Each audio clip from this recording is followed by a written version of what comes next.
আমরা তেল চাচ্ছি, আমরা তেল দিচ্ছে না।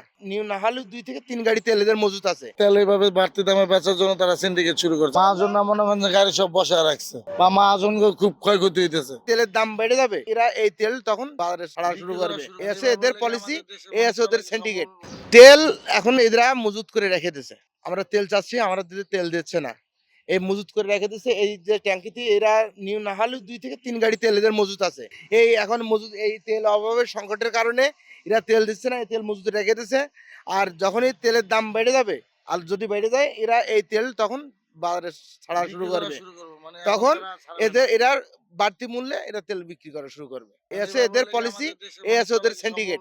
আমরা আসছি লিবার্টি গার্মেন্টস, আমরা সবসময় এই পাম্প থেকে তেল নিই কন্টিনিউ। আমরা আমাদের এমন কোনো দিন নেই যে 40-50টা গাড়ি এই পাম্পের থেকে তেল নিই না আমরা, তারপর আমাদের তেল দিচ্ছে না। আমাদের তেলের সংকট। এখন মনে করেন যে আমরা তেলের জন্য গাড়ি চালাতে পারতেছি না।